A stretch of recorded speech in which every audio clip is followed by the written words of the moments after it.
Okay, so now we're going to look at client holidays, which are events that you can put in your calendar. And the best way to show you the functionality is just to go through an example. Okay, so you'll see here that I've got two groups planned. One is today and one is tomorrow. Okay, and the same dogs are involved in both walks. So if we go to our diary, click new event, and you'll see here we've got client holiday at the bottom. So pretty straightforward. All we're going to do here is select the dog. So we're going to focus on Shiloh.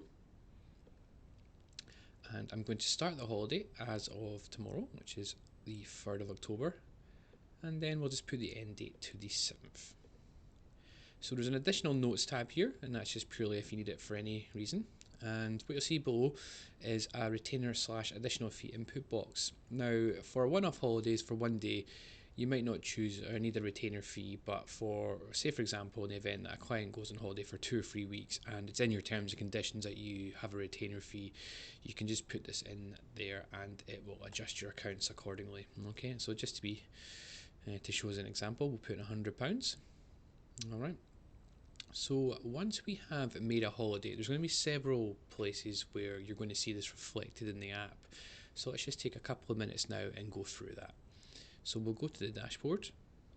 So the first thing you'll notice here is that any upcoming holidays are going to be shown as you would see a birthday or boarding events.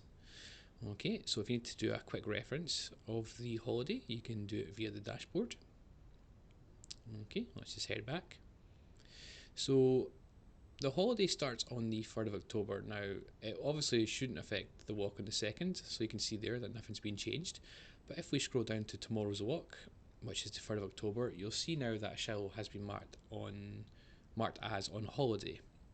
And you can also see here that at the bottom right, where normally you might see your positive and negative relationships, you can see here that we've got one dog that's marked as on holiday, and you can now see that the income has changed as well. So normally above where it was £20, but because Shell's now on holiday, you won't be taking into account the cost of that walk.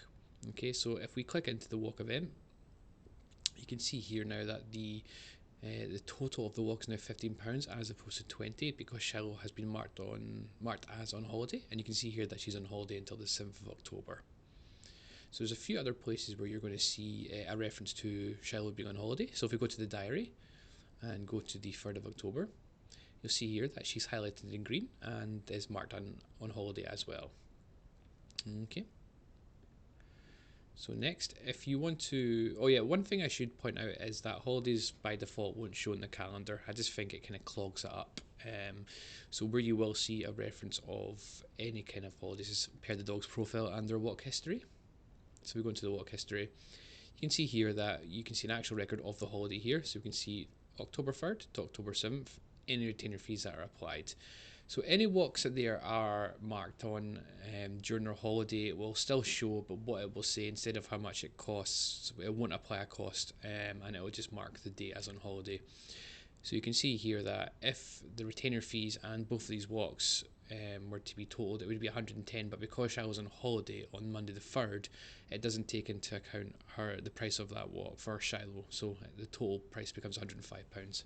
Hopefully that wasn't too confusing. Okay, so another place you might see this referenced is in when you make an invoice PDF. So again, just to highlight, you can also create a holiday directly from a dog's profile if you want to as well. It's just a quick shortcut. Alright, so if you go to create invoice PDF, select current month or whatever date range you want, you'll see here that the holiday has been noted and any walks that are charging for. So this is a bit different to a dog's event history, where we won't show events where a dog's on holiday. I just don't think it makes sense to show that on an invoice. Okay, so you'll see here that it's just the one walk and the retainer fee that's been applied from the holiday.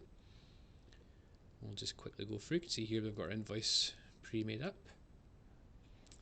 Okay, so the good thing is that any holidays will be automatically added to your invoices where retainer fees apply. So if you've added a holiday and the retainer fee is 0, it won't show. It just doesn't make sense.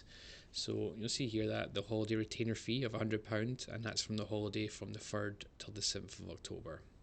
Okay, so finally, you might be thinking to yourself, okay, so how do we take into account any retainer fees that we've made?